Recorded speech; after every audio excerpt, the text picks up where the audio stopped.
Oke, guys, kita kembali lagi. Nah, kita akan bahas terkait dengan konsep income ya. Sebelumnya udah bahas tentang operating versus non-operating. Nah, sekarang kita akan bahas tentang recurring versus non-recurring ya.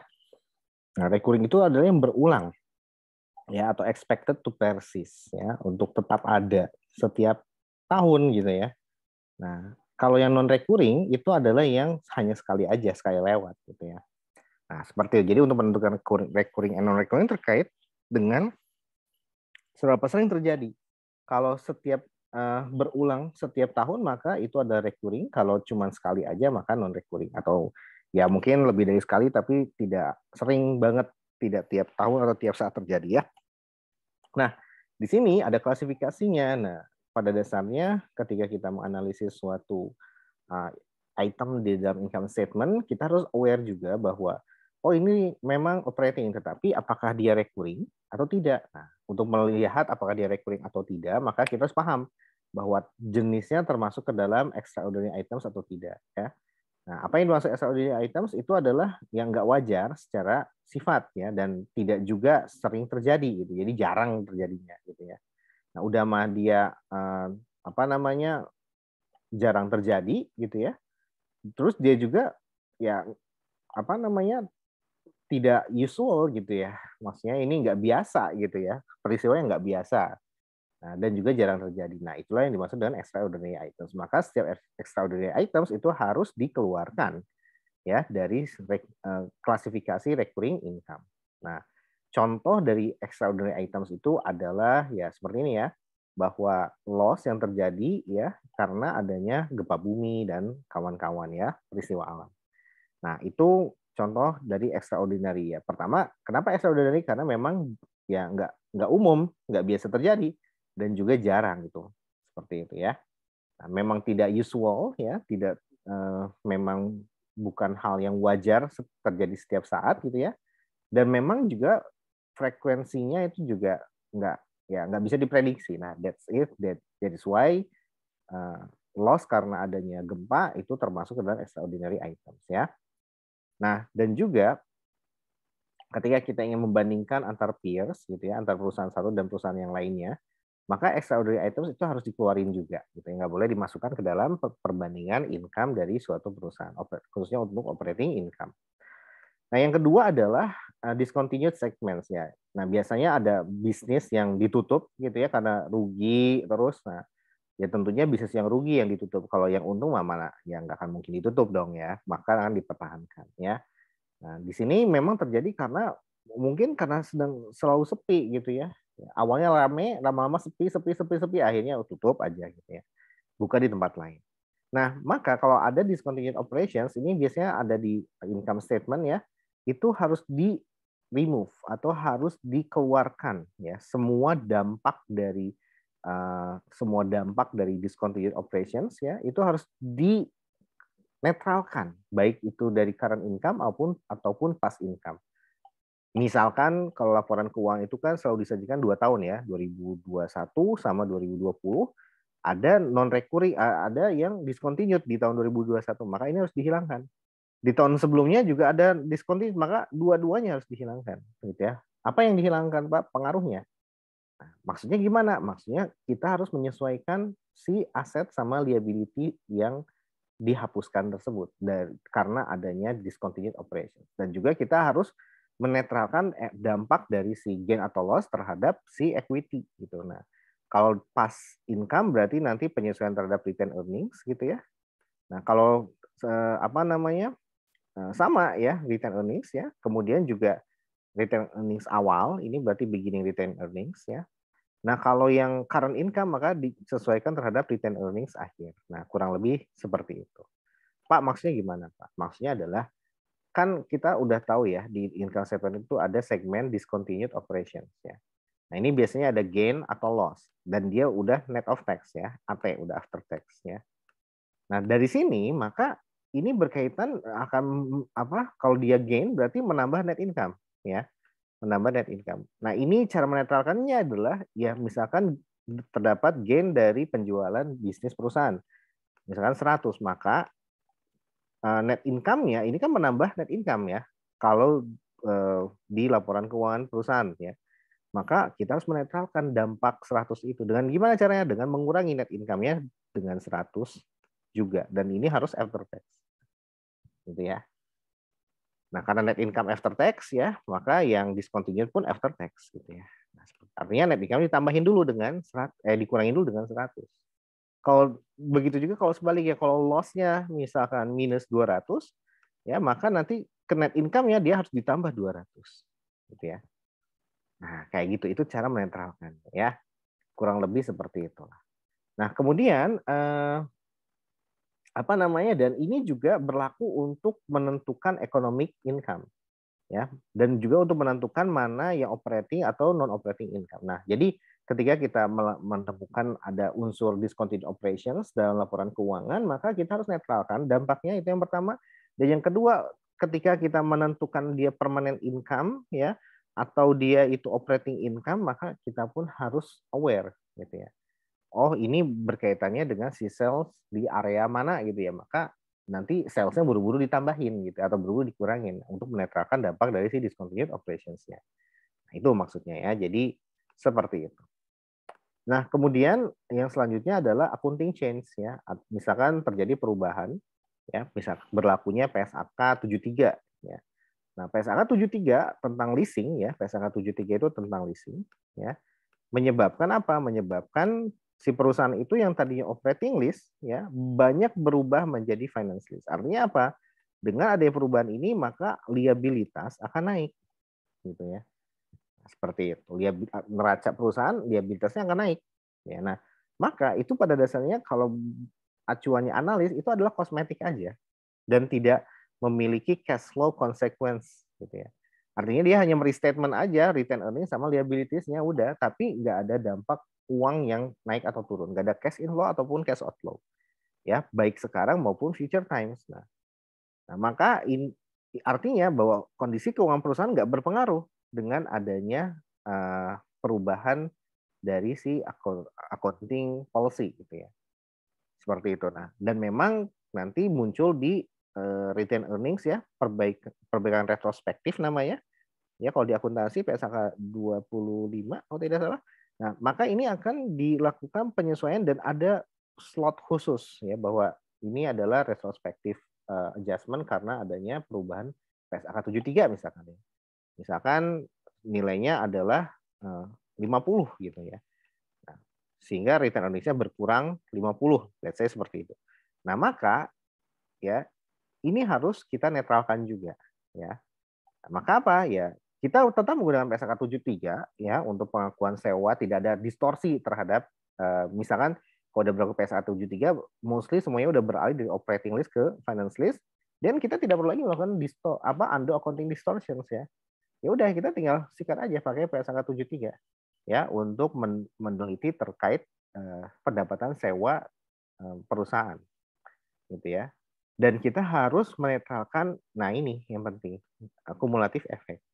Ya, jadi nanti kalau tadi misalkan mengurangi return earnings 50, maka kita harus netralkan, kita harus tambah 50. Nah, kurang lebih seperti itu. Jadi kenapa alasannya ditambahkan? Karena ya emang nggak ada kas yang keluar gitu ya. Sehingga apa? Nggak berdampak sebetulnya kepada kondisi keuangan atau kas perusahaan. Ya, dan kita harus netralkan. Ya udah dengan dinetralkan pun nggak akan menambah atau mengurangi kas dan nggak masalah, sikat aja gitu.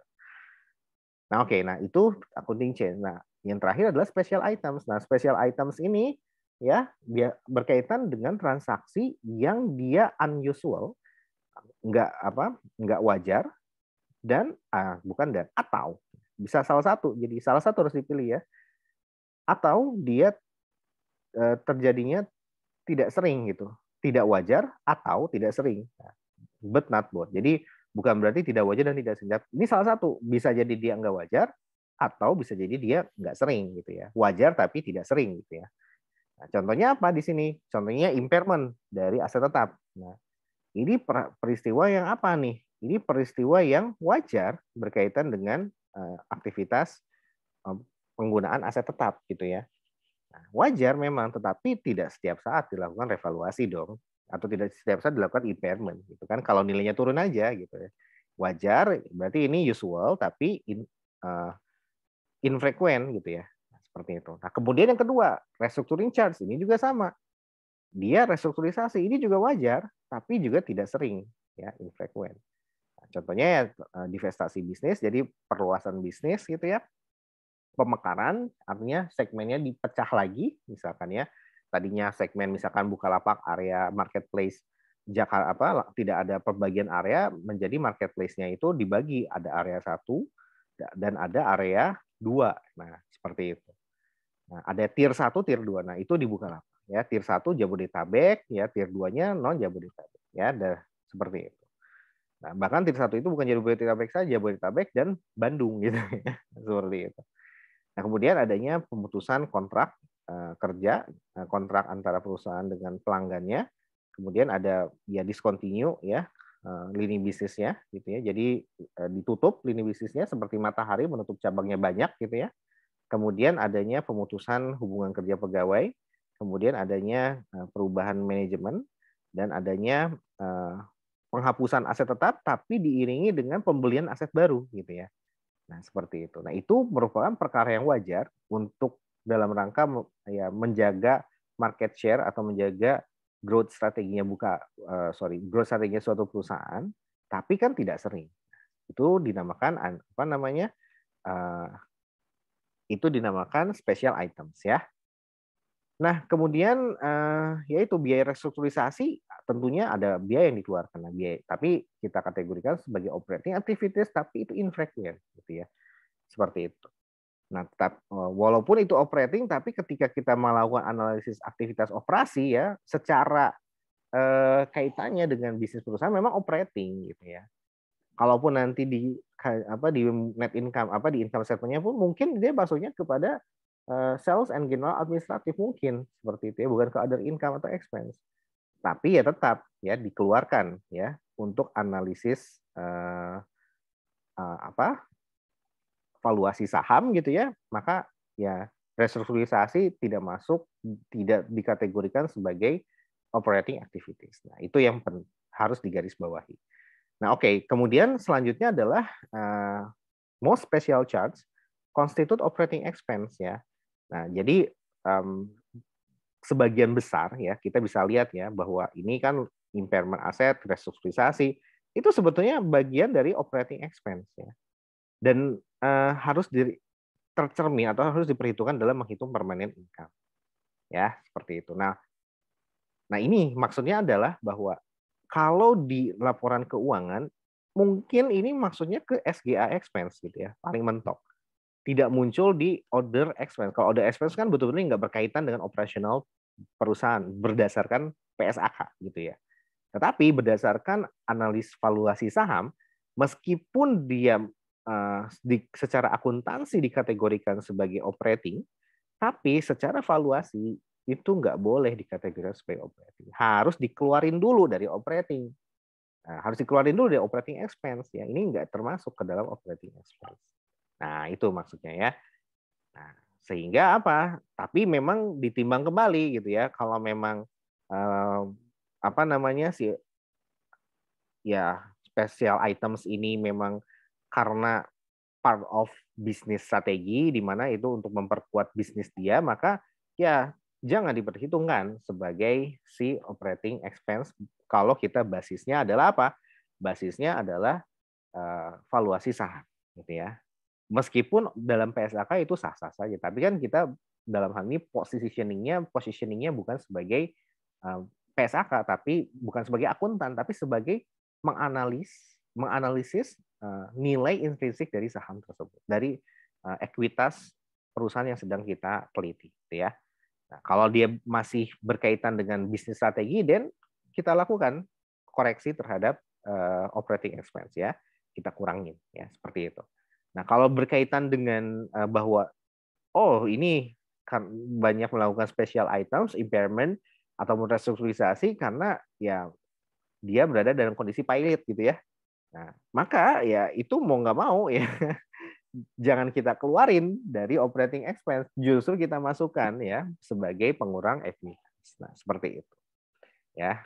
Nah, itu yang penting ya. Jadi kondisinya kalau special items secara akuntansi memang masuk ke operating activities, tapi posisi kita sebagai analis saham gitu, maka analis ekuitas gitu ya, maka kita harus mengeluarkan special items tersebut dari operating expense. Seperti halnya arahan dari Subramanian ya. Nah, seperti ini ya.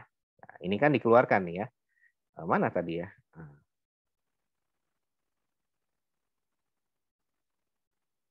Nah, oke. Jadi kurang lebih seperti itu ya. Jadi operating excludes, nah ini ya.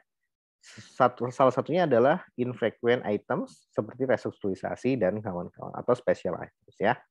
Nah, oke. Nah, kemudian yang terakhir adalah bahwa kita harus tahu bahwa di sini kesimpulannya adalah berarti yang kita ambil sebetulnya idealnya adalah operating dan dia recurring gitu ya. Nah, bagaimana kalau dia operating tapi dia non recurring? Nah, ini pertanyaannya. Atau sebaliknya, non operating tapi dia recurring. Nah, ini gimana gitu ya. Nah, untuk yang pertama bahwa dia operating tapi non recurring contohnya adalah karena adanya kebakaran operating loss karena adanya kebakaran gudang gitu sehingga terjadi ya inventornya menjadi kebakar juga akhirnya berkurang. Nah, itu kita akui sebagai loss. Nah, ini operasi berkaitan dengan aktivitas operasi tapi dia non recurring sehingga kita harus hapus, nggak boleh ya. Kita masukkan sebagai operating activities berdasar dari perspektif valuasi saham ya. Nah, dan sebaliknya non operating item seperti interest income ya memang ini non operating ya, tapi dia recurring. Nah, dan tetap kita harus mempertimbangkan ini dalam melakukan valuasi saham. Nah, seperti itu ya. Meskipun dia non operating ya, seperti itu. Nah, yang terakhir adalah alternatif ya, bahwa kesimpulannya adalah bahwa dalam melakukan analisis aktivitas operasional, output dari income statement adalah net income. Ya. Nah, net income ini ya, kalau ini dari income statement, ya, kalau dari analis ini kan berarti dari perspektif akuntansi. Ya. Kalau dari perspektif analis gitu ya, analis valuasi saham gitu ya, maka outputnya itu adalah pertama NOPAT, net operating profit margin, net operating profit after tax, which is NOPAT ini kita scrutinize, kita teliti dari net income mana yang operating dan dia net recurring. Ini yang kita ambil, gitu ya. Seperti itu. Jadi kalau ada unsur yang non operating, ya itu nanti kita kesampingkan dulu dari NOPAT gitu ya. Seperti itu. Nah, kemudian tetapi memang untuk menganalisis valuasinya nanti akan kita ambil juga sih kayak dividend income gitu ya. Kemudian juga interest income, interest expense gitu ya. Nah, ini akan kita pakai ya dalam analisis valuasi. Kalau ini untuk valuasi debt gitu ya. Kalau dividen ini untuk valuasi saham. Tapi untuk menghitung NOPAT ya kita keluarin dulu, yang kita ambil hanyalah yang operating dan recurring gitu ya. Nah, itu dari perspektif valuasi. Nah, kalau kemudian yang kedua dari perspektif akuntansi kita kenal comprehensive income ya. Nah, comprehensive income maknanya adalah bahwa dia langsung disesuaikan ke ekuitas ya. Setiap transaksi yang langsung ke ekuitas tapi bukan merupakan transaksi dengan si pemilik atau pemegang saham seperti dividen dan sebagainya. Nah, ini transaksi di luar dividen ya yang tidak berkaitan dengan pemegang saham ya, tapi berkaitan dengan aktivitas bisnis dari perusahaan. Nah, ini contohnya adalah apa? Ini tidak masuk ke net income, tidak masuk ke net income, profit or loss, tapi masuknya ke OCI, Other Comprehensive Income ya. Nah, di sini contohnya adalah seperti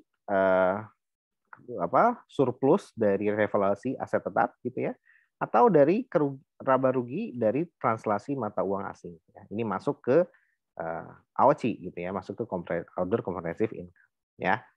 Seperti itu. Nah, kalau dari perspektif analis ya ini nggak dipakai gitu ya. Comprehensive income yang kayak yang tadi unrealized sebagainya nggak dipakai gitu ya. Kecuali gitu ya. Kecuali kalau kita sedang menganalisis perusahaan seperti Saratoga. Nah, ini penting. Kenapa? Karena dia bisnis utamanya adalah equity investment gitu ya. Nah, artinya ini menjadi sumber pemasukan utama atau sales revenue-nya si Saratoga, SRTG. Nah, maka ini menjadi penting ketika melakukan valuasi dari Saratoga. Ya, OCI menjadi penting. Kenapa? Karena dia mendapatkan duit ya dari adanya capital gain, nah, sama adanya dividend income dari si Saratoga, atau dari naik turunnya unrealized holding gain karena adanya kenaikan harga saham dari si dari si saham yang dia kelola gitu ya. Nah, seperti itu. Itu menjadi penting kalau emitennya Saratoga. Tapi kalau emitennya kayak Bukalapak atau Garuda, ya ini justru peripheral activities atau aktivitas sampingan sehingga tidak masuk ke operating income atau ke operating ya operating income ke nopat ya. Tapi kalau Saratoga ini nopat gitu loh ya, net operating profit after tax ya. Nah, kemudian continuing income ya, kalau di laporan keuangan berbasis PSAK kita kenal ya bahwa ada continuing income ini, jadi nanti ini adalah yang di luar ya extraordinary items, kemudian juga karena adanya kumulatif efek dari accounting change dan karena adanya discontinued. Jadi semua penghasilan yang di luar laba rugi karena ada discontinued operation maka itu dinamakan continuing income ya. Dan juga ada core income. Nah, core income inilah yang nanti kita pakai di analisis di perspektif valuasi ya. Jadi semua yang non recurring ini harus dibuang dari net income ya, dan kita ambil nanti yang operating dan recurring saja. Nah, seperti itu. Inilah yang nanti menjadi core income bagi perspektif analis, dan ini dinamakan permanent income. Ya, sisanya berarti transitory income ya. Nah, atau ini kita istilahkan dengan NOPAT, net operating profit after tax ya. Seperti itu. Oke, demikian teman-teman semua yang bisa Pak Eci sampaikan terkait dengan aktivitas dari operasional perusahaan. Semoga bisa bermanfaat. Sampai jumpa lagi pada video terkait dengan aktivitas investasi. Terima kasih.